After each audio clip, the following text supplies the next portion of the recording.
Good evening, fellow students and faculty. Professor Gretchen.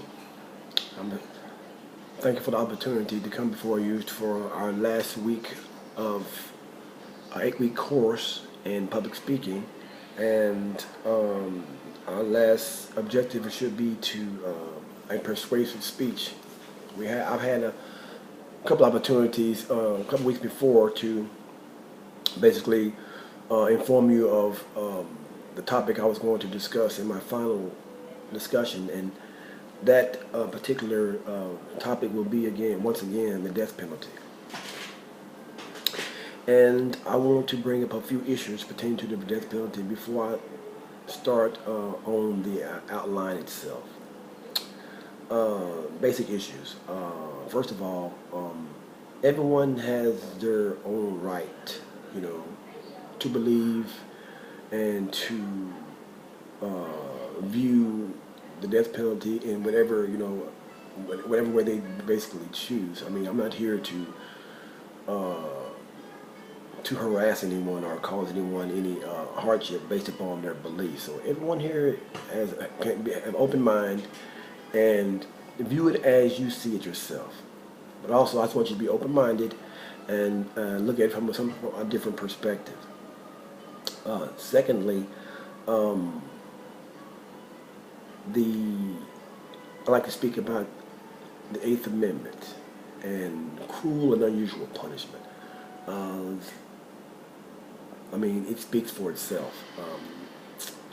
It's just my own opinion. I just want you to understand that, I mean, the amendment was made for a reason, because earlier in our criminal justice history, people were being killed for things that you would think would be ludicrous these days. I mean, things that were very trivial and insurmountable or very small. They were being killed for such things that it just didn't make any sense. So that's why, I mean, my position on this is that it's cruel. I mean, because look at it. We as a people will arrest a human being for killing a dog, send him to jail, and give him a felony for killing a dog, but you don't seem to have a problem with killing an intelligent or a human being. To me, that doesn't make very much sense to me. I mean, the rights for animal cruelty, I mean, have more validity than the human rights or the Bill of Rights in the U.S. Constitution. Maybe I'm a little confused, but I don't understand that. And I believe, I mean, just through history, that it to me is unconstitutional, because if the Constitution was written, it was written for a purpose. And we should all abide by those guidelines that were set forth by our forefathers. I mean, we shouldn't be able to manipulate or circumvent the Bill of Rights just because of a certain case or of a certain affluent group or whatever. We should be able to all stick to the same standards and be held to the same standards by our federal government. So, without further ado, I'd like to speak a little further about some famous cases that were in the history of the United States, and we have at least 8 of them that were really famous cases from 1972 to 2008. And of the 8, none of them were ever reversed. Up until this present day, none of those 8 cases have ever been reversed. And I'm only going to talk about 4 of those particular cases briefly in my outline. The first case I'd like to discuss would be Furman versus Georgia. And Furman versus Georgia is that, I mean, the government or the courts found that his sentencing him to the death penalty was just basically unconstitutional. I mean, how else can you look at it? And in the event that did happen, I mean, I think we all should abide by the law and not use the law at our own discretion.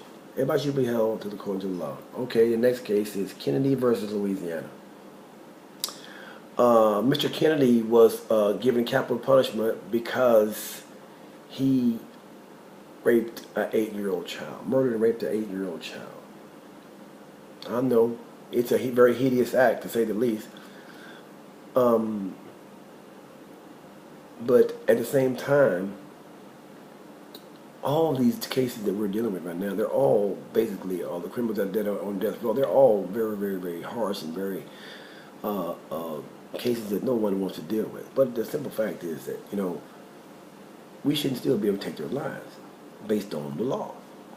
The third case I want to cover is Bays versus Reese in April 2008, and the court the court stated that lethal injection was unconstitutional at that particular time for those particular individuals. So that case was real famous because of that particular thing, and we've seen some cases in the past. I can't recall the names of them right now, but that when people were getting lethal injections, sometimes the lethal injection didn't work, and those individuals had to suffer a traumatic ordeal. While they were being, those injections were being put in their body. I mean, it's something very hideous to look at and see the expressions on their faces. And Roper versus Simmons, this is in March 2005. His case was based upon the fact that he committed a crime when he was 17. So basically he was a minor. So what they did was they waited until he turned 18 years old, and they held him in confinement until he was 18. Then they decided to charge him as an adult when he turned 18, which a lot of people have a problem with that because he committed the act when he was 17. So we all have our own perceptions of the law. And finally, I wanted to point out one small fact, well, not a small thing, it's a very important thing that happened recently in our society. I want to talk about the issue that happened in Charleston with the Emmanuel, that church down there, and all those people there were killed. And I can imagine the chaos that was down there, or the pain and suffering that everybody experienced as a result of this hideous crime. And it has had a bad impact on the environment or the society itself. And so as I think about this particular case, or the case, it hasn't come on to court yet, but I think about the individual that committed the crime. You know what? You know that the state is going to go for the death penalty.